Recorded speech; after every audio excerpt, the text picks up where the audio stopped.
Hey, my name's Kieran Brown. I'm going to do the standing dumbbell bicep curl. So to find the peak motion, you need to have them hold the dumbbell with their straight arm and start contracting there. When the muscle starts to move, that's going to be the lowest point, and when they come up and it stops at its peak, that's going to be the highest point. So for me, it's going to be from about there all the way up, and that's going to be my movement. To perform this exercise, you want to stand holding dumbbells in each hand, down by your side. You want your elbows back, your shoulders back. You want feet shoulder width apart, little bend forward. Just want to be comfortable. Make sure that they're comfortable. When you bring the weights up, you want to be breathing out, and when you come back down, breathe back in. So when you come up, you can breathe out again. I'm going to do 7 of these. So that's 2, 3, 4, 5, 6, 7. If I was the client, I'd make sure that I was standing to the front or the side of them. So if they were standing here facing the camera, I want to be off to the side so I can see them, make sure they're doing the right thing. I'd try and get them in front of a mirror if I could, so that they can see what they were doing. I could always move them, side on so they can see, front on so they can see. I'd also let them know, before we start working out, if they need to drop the weight at all, make sure that they drop the weights forwards and they can step back away from it.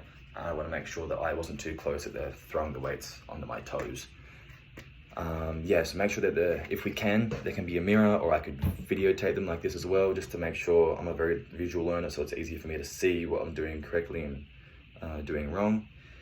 I'd help them, actions and words by, saying up, down, make sure they're breathing out, breathing in, breathing out, breathing in, and just encouraging them as well, making sure they're doing a good job with their technique. With the pace and the rate of the exercise, depending on what the client wants for their goals, might change, but for now I'm going to say 1 to 2 seconds up, and then 2 seconds down. 1 to 2 seconds up, 1 to 2 seconds down. You don't want to be dropping the weight and then coming back up, dropping the weight. That eccentric movement is still very important.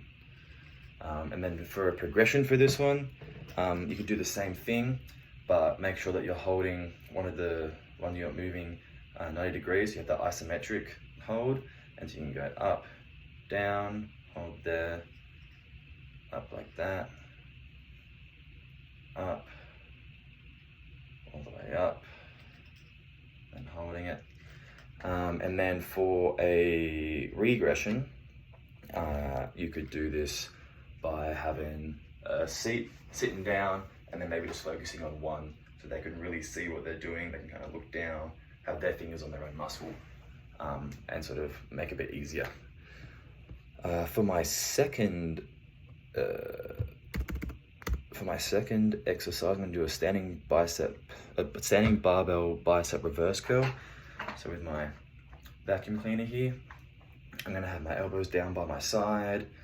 I'm going to have them close to my torso, shoulders back, and then pulling up. Same motion for my biceps. Nothing much has changed there. Same, make sure feet are shoulder width apart, elbows are back, little bend forwards, little bend in the knees, just making sure that they're comfortable with this movement, making sure that they're breathing out as they come up, and down, they come down.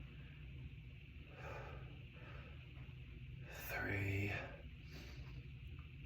4, 5, 6, 7.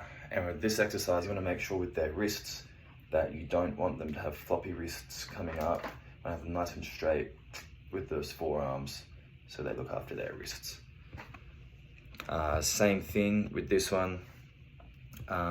Getting them in front of a mirror would be really helpful. And then with the spotting, if you had a barbell, if they needed to, they could just drop it or lower it down if they needed to. Make sure they just don't fall on push it on their toes. For progression for this one, make it hard. They could start at the bottom here, come up, and then hold it here, have that isometric tension.